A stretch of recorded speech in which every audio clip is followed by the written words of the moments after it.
Всем привет, это Денис Вебер. Губка Боб — один из моих самых любимых мультсериалов, наравне с Симпсонами и Футурамой, а может даже еще любимее. Создатели рассказывали, что когда придумывали сериал, хотели сделать так, чтобы и детям, и взрослым было интересно его смотреть. За этой веселой и по-своему простой анимацией иногда скрываются достаточно серьезные вещи и тонкие шутки, которые поймет не каждый ребенок. До сих пор помню, как мелкий в кинотеатре, выходящий после просмотра очередного полнометражного мультфильма про Губку Боба, говорил, что мультфильм ему понравился, но был не очень смешной, а на лице родителей сияла блаженная улыбка. К сожалению, создатель Спанч Боба Стивен Хилленберг умер в 2018 году, но он оставил после себя огромное наследие, которое и десятки лет спустя будут смотреть взрослые и дети. Большая часть команды ко времени создания 10-го сезона покинула проект, и Nickelodeon, видимо, решили переключиться исключительно на детскую аудиторию. Губка Боб сейчас — это тупые кривляния персонажей и полное отсутствие сюжета. Но не будем о грустном.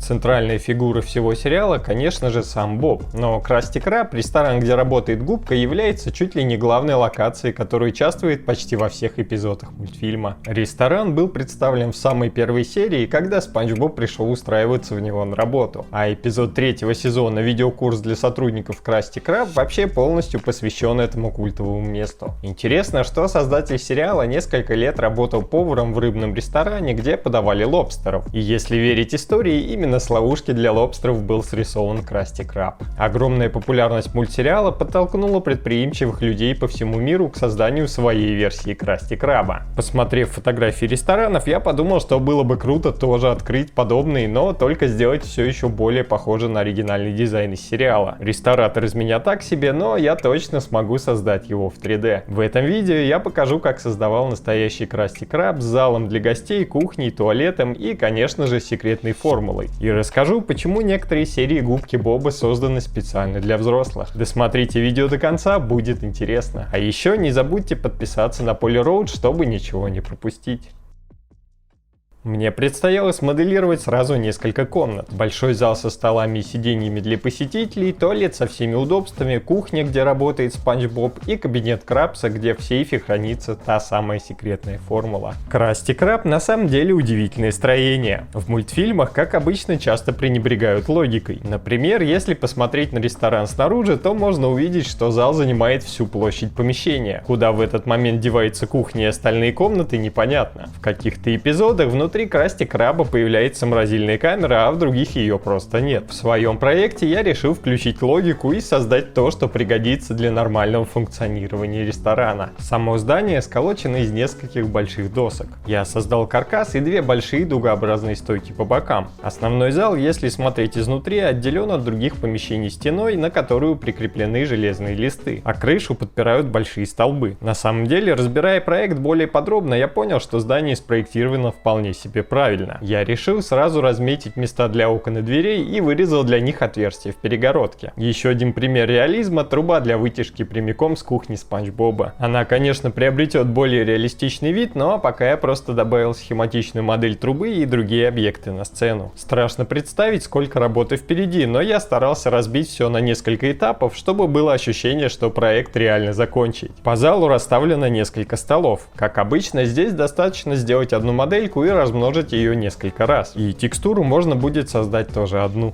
Как бы сказали рестораторы, это заведение в морском стиле. Я бы сказал, что это заведение со дна океана. Все, начиная от столов и заканчивая сидушками на унитазах, это морские принадлежности. В основном штурвалы и спасательные круги. Столы в разных кадрах стоят где попало. Не думаю, что их постоянно двигают, и я выбрал этот скриншот, чтобы расставить столы один раз и насовсем. В качестве сидений в ресторане используют бочки. Возможно, в них еще хранятся продукты для приготовления крабсбургеров. Наверное, есть какие-то принципы создания 3D-графики, которым учат в университетах, а я просто делаю так, как мне удобно, и постоянно пытаюсь упрощать себе жизнь, чтобы моделирование проходило еще быстрее. Я раскрасил модельки стандартными цветами, но эти текстуры придется удалить, чтобы добавить текстуры из реального мира. Комната мистера Крабса, видимо, создана только для того, чтобы он считал в ней деньги. Сам он сидит за стулом, похожим на трон, а стол выполнен в виде большого сундука, сундука, наверное, с теми самыми деньгами внутри. В шкафу сбоку хранятся какие-то бесполезные вещи типа рамок, бутылок и старого якоря. Каждый начальник может обставить свой офис так, чтобы ему было приятно работать, и именно так выглядит удобство в глазах Крабса. В стене кабинета находится сейф, где хранится та самая желанная секретная формула, которую безуспешно пытается заполучить главный конкурент Крабса — Планктон. Не буду подсказывать Планктону простые способы получения формулы, просто буду верить, что ее действительно невозможно выкрасть. Кухня — это центр всего ресторана, без нее не было бы самого Красти Краба. В некоторых эпизодах плита перемещается от одной стены к другой, гриль то исчезает, то появляется, а холодильник я вообще нашел только в одной серии. Так как я ориентируюсь на настоящий функционирующий ресторан, то решил создать те предметы, без которых не получилось бы работать. Я добавил плиту, гриль, холодильник, несколько шкафов, соусницы и сосуды для кетчупа, вытяжку и еще несколько других мелких предметов. Спасательные круги вообще чуть ли не главный аксессуар всего заведения. Странно, зачем они вообще нужны в Красти Краб, ведь он на самом дне океана, а используют их вроде как на поверхности. В туалете 2 кабинки, пару зеркал и пару раковин. Я долго моделировал и переделывал писсуар с одного из скриншотов, но потом понял, что разделения на рыб мужчин и рыб женщин, кажется, тут нет. Поэтому оставил только кабинки с закрывающимися дверями, чтобы всем было комфортно. Унитазы здесь — это обычные трубы с теми же спасательными кругами сверху. Если бы при создании реальных ресторанов все было так же минималистично, ресторанный бизнес поднялся бы на невиданные высоты.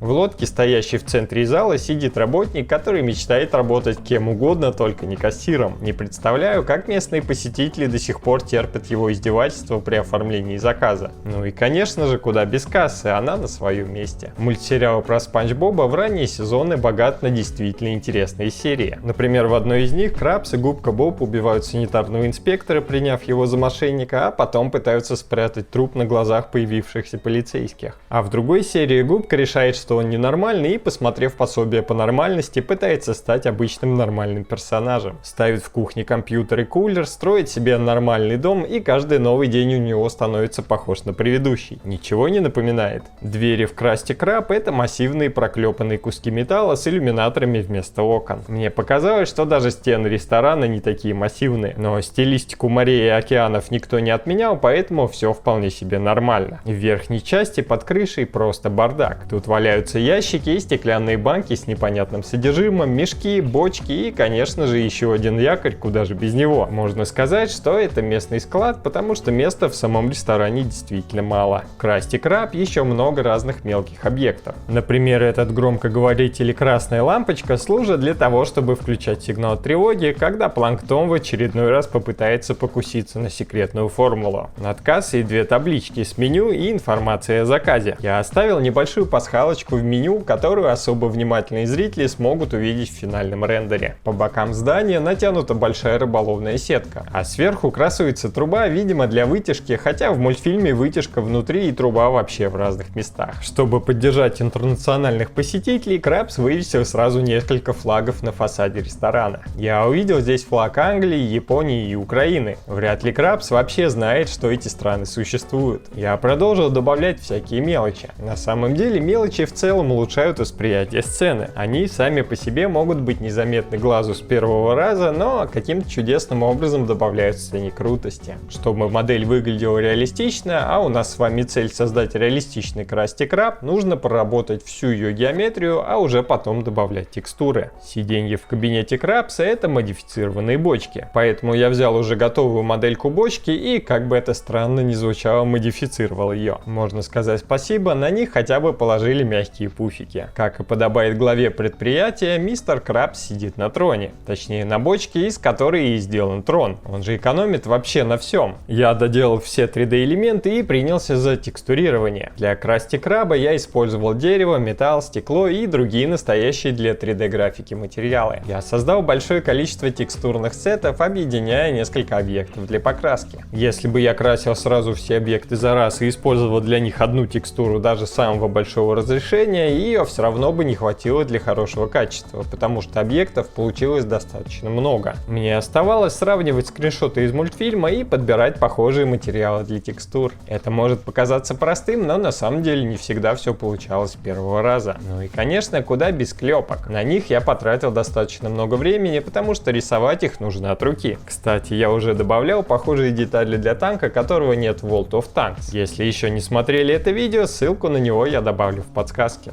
Я продолжил создавать материалы для всех деталей на сцене, но работа заключалась в том же самом. Сравнивать скрины и созданные текстуры и делать так, чтобы они были похожи между собой. А потом создание анимации и бесконечные перемещения камеры. Думаю, вы догадываетесь, что все это муторно, поэтому предлагаю посмотреть финальный рендер прямо сейчас.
Мне было очень интересно так досконально разбирать Krusty Krab. Если бы я не занимался 3D, то никогда бы и не узнал о нем много нового. Лишний раз убеждаюсь, что создание 3D ограничено только фантазией. На самом деле можно создать все, что придет вам в голову. Напишите в комментариях, понравилась ли вам тема Губки Боба. Круто, если после моего видео вы посмотрите на этот мультсериал с другой стороны. Я загрузил это видео и прямо сейчас точно готовлю новый 3D проект. Обязательно подписывайтесь на канал и жмите на колокольчик, чтобы не потерять Poly Road в списке подписок. И до встречи! Скоро здесь будет что-то очень крутое.